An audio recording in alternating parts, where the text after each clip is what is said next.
তোমার নামে অনেকগুলো সিম কার্ড অ্যাক্টিভ থাকলে তোমাকে জেল খাটতে হবে।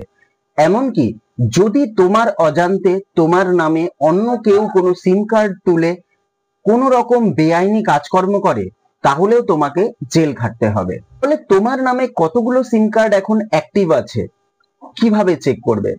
আর এই সিম কার্ড গুলোর ভেতরে যেগুলো হারিয়ে গেছে বা যেগুলো তোমার এখন প্রয়োজন নেই, বা তোমার অজান্তে তোমার নামে অন্য কেউ সিম কার্ড তুলে সেটিকে ব্যবহার করছে, এই ধরনের সিম গুলো কিভাবে বন্ধ করবে, চলো আজ এই ভিডিও দেখে নিই। ওপেন করতে হবে সঞ্চার সাথী অ্যাপ্লিকেশন বা ওয়েবসাইট।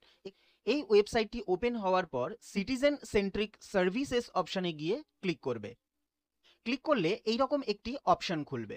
এখান থেকে no mobile connections in your name এই অপশনে ক্লিক করবে। এখানে তোমার মোবাইল নাম্বার যেটিকে তুমি এখন ইউজ করছো সেই মোবাইল নাম্বারটা দিয়ে দেবে।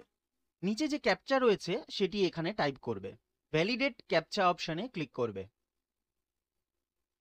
একটি ওটিপি আসবে, সেই ওটিপি নিচে এন্টার করবে। লগ ইন অপশনে ক্লিক করবে। তারপর দেখতে পাবে তোমার নামে কতগুলো সিম কার্ড অ্যাক্টিভ আছে, সব কটা নাম্বারের লিস্ট এখানে চলে আসবে। এবার তুমি এখান থেকে তোমার যে যে নাম্বারগুলো প্রয়োজন নেই সেই নাম্বারগুলো নট রিকোয়ার্ডে ক্লিক করবে। যে যে নাম্বারগুলো তুমি তোলোইনি, মানে তোমার অজান্তে তোলা হয়েছে, সেই নাম্বারগুলোতে নট মাই নাম্বার অপশানে ক্লিক করবে। আর যে যে নাম্বারগুলো প্রয়োজন আছে সেই নাম্বারগুলোতে রিকোয়ার্ড অপশানে ক্লিক করবে এবং তারপর রিপোর্ট অপশানে ক্লিক করবে। ক্লিক করলে যে যে নাম্বারগুলো তোমার প্রয়োজন নেই সেগুলো বন্ধ হয়ে যাবে, আর যে যে নাম্বারগুলো প্রয়োজন আছে সেই নাম্বারগুলো থেকে যাবে।